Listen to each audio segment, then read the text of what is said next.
Hey guys, before we get to the video, for more tips and tricks in the heating and air industry, please click that subscribe button. Thank you.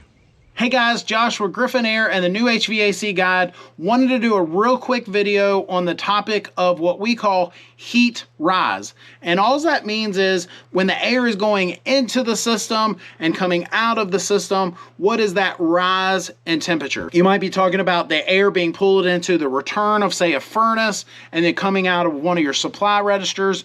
What is that temperature difference? What is our heat rise? And I just want you to be aware that especially if you're switching systems, so if you currently have, say, an oil system, you have an old school oil burner, furnace, or boiler, and you're going to switch to something else or whatever, just realize not all systems have the same heat rise.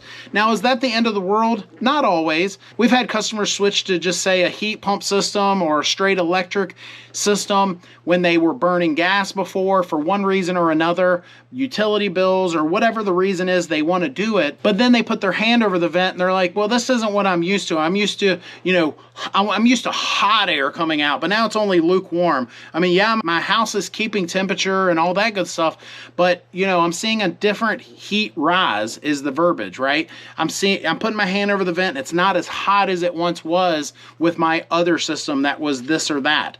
Just realize not all heating and air systems have the same heat rise, and that's something that you need to be aware of. If you have an oil furnace, an old school oil furnace that burns oil, you might see temperature rise 50, 60 degrees where it's going in that vent and coming out super hot. If you have a single stage 80% gas furnace, you might see more of a 40 or 50 degree heat rise. If you have a condensing gas furnace, maybe a little less than that. And then finally, if you have a heat pump system without the electric heat strips on, you might only see a 20 or 30 degree heat rise depending on other variables. Just keep that in mind. If you do switch systems and all that good stuff, just be aware of that as you're shopping around and getting quotes. If you have any questions, put them down below. Please hit that subscribe button.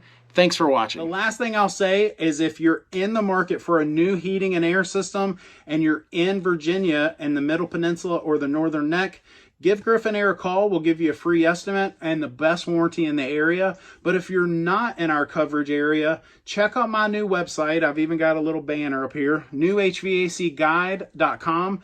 Check out that site because we've put so much information on there. It's as if I wrote a book telling folks, hey, here's the good and the bad. Avoid this or that. I've even got a whole page called no-nos, things to stay away from. And so before you spend thousands, check out that website. And finally, for more tips and tricks in the heating and air industry, click that subscribe button. Thanks for watching.